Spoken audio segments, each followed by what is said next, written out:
Hey guys, welcome to study IQ. Now India की जो neighbourhood first policy है बहुत ही खराब तरीके से परफॉर्म कर रही है। नेपाल और इंडिया के रिलेशंस ऑलमोस्ट हर हफ्ते लगातार खराब हो रहे हैं। अब नेपाल के प्रधानमंत्री केपी ओली ने एक स्टेटमेंट दी है, बहुत ही मैं कहूँगा अजीब सी स्टेटमेंट है। ये कह रहे हैं कि लॉर्ड राम आज के समय जो मॉडर्न डे नेपाल की टेरिटरी है, उनकी ज़मीन है, वहाँ पर पैदा हुए थे। अब कई सदियों से अगर हम देखें, बहुत लंबे समय से एक्चुअली कई सदियों से भी ज़्यादा आप अगर देखें तो मान्यता रही है कि लॉर्ड राम का जन्म हुआ था मॉडर्न डे उत्तर प्रदेश में अयोध्या में। मगर केपी ओली कह रहे हैं कि नहीं, जो अयोध्या हम उत्तर प्रदेश में मानते हैं ये असली अयोध्या नहीं है, ये रामायण की अयोध्या नहीं है। जो रामायण की अयोध्या थी ये नेपाल में थी और सीता जी और लॉर्ड राम दोनों नेपाल के थे।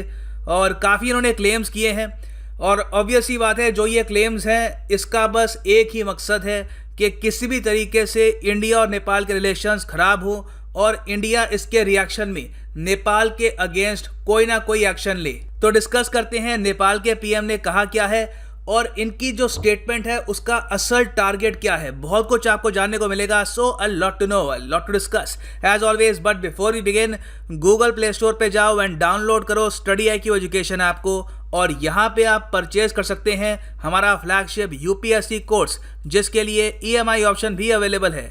अब नेपाल के प्रधानमंत्री का क्लेम क्या है, इन्होंने स्पेसिफिकली कहा क्या है, पहले ये जानते हैं और किस इवेंट में ये बोला है। नेपाल आज के समय सेलिब्रेट कर रहा है 206 birth anniversary of Bhanubhakta Acharya. Nepal के बहुत ही बड़े ये कवि थे, इन्होंने ट्रांसलेट करी थी वाल्मीकि रामायण नेपाली में। तो इनके लिए एक इवेंट हो रहा था और उस इवेंट पे नेपाल के प्रधानमंत्री ने ये कहा कि रामायण में जिस अयोध्या के बारे में हम पढ़ते हैं ये वो अयोध्या नहीं है जो उत्तर प्रदेश में है। जो असल अयोध्या थी, मतलब कि रामायण की अयोध्या, ये बेसिकली एक छोटा सा एरिया था बिरगुंज के पास। अब बिरगुंज एक बहुत ही छोटा सा शहर है जो बिल्कुल बिहार बॉर्डर के करीब आपको मिलेगा। इसकी लोकेशन यहाँ पे मैं आपको दिखा रहा हूँ। यहाँ पर आप देखोगे ये है नेपाल, ये है उत्तर प्रदेश और ये है बिहार, और ये है यहाँ पर उत्तर प्रदेश बिहार की बॉर्डर, और ये यहाँ पर है नेपाल और बिहार की बॉर्डर। तो इसके बिल्कुल करीब एक छोटा सा शहर है जिसकी आबादी 1,30,000 के आसपास है। इस शहर का नाम है बिरगुंज। बिरगुंज एक काफ़ी फेमस शहर है उस पर्टिकुलर लोकेशन में, क्योंकि इसको हम कहते हैं गेटवे टू नेपाल। बहुत से इंडियंस जो इंडिया से नेपाल में जाते हैं ये बिरगुंज के थ्रू ही जाते हैं। तो केपी ओली ये कह रहे हैं कि जो असल अयोध्या थी, रामायण की अयोध्या, ये यहाँ पर इस लोकेशन में थी और लॉर्ड राम का जन्म हुआ था नेपाल में। और फिर ये आगे कहते हैं कि इंडियंस ने, मतलब कि हम सब लोगों ने बहुत ही क्लेवरली एक फेक अयोध्या क्रिएट कर दी उत्तर प्रदेश में। ये इनकी स्टेटमेंट है। और फिर ये आगे कहते हैं कि नेपाल भी ये बात मानने लग गया कई सदियों तक कि लॉर्ड राम इंडिया की ज़मीन में ही पैदा हुए थे, जबकि इनके हिसाब से वो नेपाल में पैदा हुए थे। और आगे इन्होंने फिर बहुत सारे और क्लेम्स किए हैं कि दशरथ के भी काफ़ी एविडेंस है कि वो नेपाल के थे, और बहुत सी इन्होंने स्टेटमेंट्स दी हैं जिसका कोई प्रॉपर लॉजिक है नहीं। क्योंकि जो भी ये कह रहे हैं उसके पीछे लॉजिक इन्होंने ये दिया है कि पॉसिबल नहीं था उस समय के हिसाब से। हम यहाँ पर कई हज़ारों सालों पहले की बात कर रहे हैं। हिंदू रिलीजन के हिसाब से रामायण महाभारत के भी पहले हुई थी, तो हम यहाँ पर हज़ारों साल पहले की बात कर रहे हैं। तो इनके हिसाब से उस समय नेपाल का जो आज के समय मॉडर्न डे लैंड है और उत्तर प्रदेश, वहां पर कुछ कम्युनिकेशन था नहीं। तो लॉर्ड राम कैसे उत्तर प्रदेश से नेपाल जा सकते हैं सीता जी से शादी करने के लिए? क्योंकि आपको पता होगा कि नेपाल के लोग मानते हैं कि जनकपुर जो एक लोकेशन है नेपाल में, वहां पर सीता जी का जन्म हुआ था। तो नेपाल के पीएम ये कह रहे हैं कि जो मॉडर्न डे अयोध्या है और नेपाल में जो जनकपुर है वहां पर कुछ कम्युनिकेशन था नहीं और ये इतना ट्रैवल कोई कैसा कर सकता था। तो उस लॉजिक के हिसाब से ये कह रहे हैं कि जो लॉर्ड राम थे ही वॉज नेपाली। अब मैं आपको ये बता दूं कि जनकपुर कहाँ पे है।